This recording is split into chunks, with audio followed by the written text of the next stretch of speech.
Bismillahirrahmanirrahim. Assalamualaikum warahmatullahi wabarakatuh. Saya Astuti Widanarti dengan NIM 21040750101 dari kelas M211. Pada video kali ini saya ingin mempresentasikan tentang proses morfemis.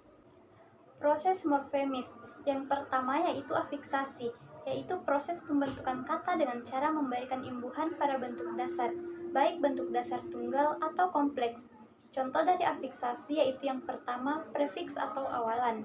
Afiksasi prefiks atau awalan ini dibagi lagi menjadi beberapa jenis, yaitu yang pertama, ber. Contohnya, ber tambah main menjadi bermain. Yang kedua, ke. Contohnya, ke tambah hendak menjadi kehendak. Yang ketiga, se. Contohnya, se tambah belum menjadi sebelum. Dan yang keempat, pen. Contohnya, pen tambah genap menjadi penggenap. Yang kedua yaitu sufiks atau akhiran, dibagi lagi menjadi beberapa jenis, diantaranya yaitu yang pertama akhiran an, contohnya seluruh daratan Eropa sudah dikuasai tentara sekutu.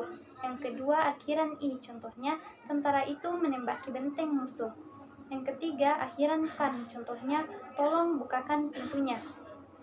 Yang ketiga yaitu konfiks, dibagi lagi menjadi beberapa jenis, diantaranya yaitu yang pertama kean, contohnya kenakalan. Yang kedua peran atau pean, contohnya perdagangan, perkotaan, pedalaman, pedesaan. Yang ketiga penan, pean, peman, penan, penyan, pengan, contohnya pelarian, pembinaan, penjual, pencegahan, pencarian.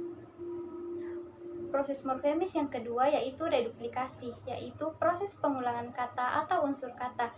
Contoh reduplikasi yaitu yang pertama dwi lingga atau utuh, contohnya ibu menjadi ibu-ibu. Yang kedua dwi punwo atau sebagian, contohnya sama menjadi sesama.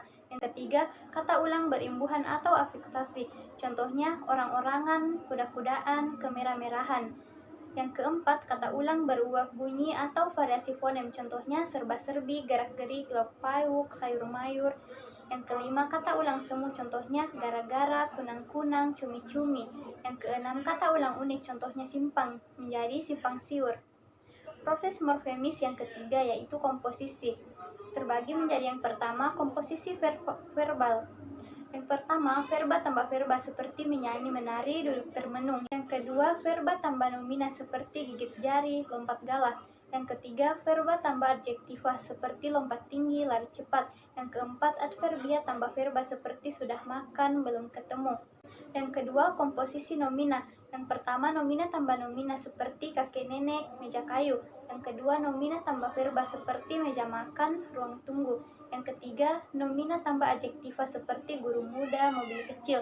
Yang keempat, nomina tambah adverbia seperti bukan uang, banyak serigala. Komposisi yang ketiga yaitu komposisi adjektiva. Yang pertama, adjektiva tambah nomina seperti merah darah, keras hati. Kedua, adjektiva tambah verba seperti takut pulang, malu bertanya. Yang ketiga, adjektiva tambah adjektiva seperti tua muda, besar kecil. Yang keempat, adjektiva tambah adverbia seperti tidak takut, agak malu. Proses morfemis yang keempat yaitu morfofonemik. Yang pertama, proses perubahan fonem. Yang pertama, fonem N pada morfem men dan pen berubah menjadi fonem M apabila bentuk dasar yang mengikutinya berawalan P, B, F. Contohnya itu men tambah paksa menjadi memaksa, pen tambah bantu menjadi pembantu, men tambah fitnah menjadi memfitnah. Yang kedua yaitu fonem N pada men dan pen berubah menjadi fonem N apabila bentuk dasar yang mengikutinya berawalan T, D, S. Fonem S hanya khusus pada beberapa bentuk dasar yang berasal bahasa asing. Contohnya pen tambah dorong menjadi pendorong, men tambah support menjadi mensupport, men tambah tulis menjadi menulis. Yang ketiga, fonem N pada morfem men dan pen berubah menjadi N apabila bentuk dasar yang mengikutinya berawalan C, SY, E, J.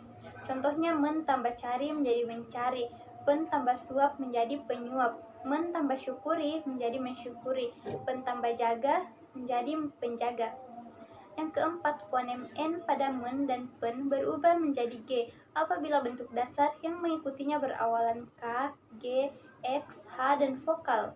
Contohnya, men tambah angkut menjadi mengangkut, pen tambah karang menjadi pengarang, pen tambah ganti menjadi pengganti, men tambah khawatirkan menjadi mengkhawatirkan. Yang kedua yaitu proses penambahan fonem. Contohnya men tambah bom menjadi mengebom, pen tambah cet menjadi pengecet. Yang ketiga, proses hilangnya morfem. Yang pertama, men tambah lerai menjadi melerai, men tambah nganga menjadi menganga, men tambah warnai menjadi mewarnai, men tambah nyanyi menjadi menyanyi. Yang kedua, bertambah revolusi menjadi berevolusi. Yang ketiga, men tambah paksa menjadi memaksa, men tambah sapu menjadi menyapu, men tambah kupas menjadi mengupas, dan yang terakhir, men tambah tunjuk menjadi menunjuk. Sekian pemaparan materi tentang proses morfemis dari saya. Kurang dan lebihnya mohon dimaafkan. Wassalamualaikum warahmatullahi wabarakatuh.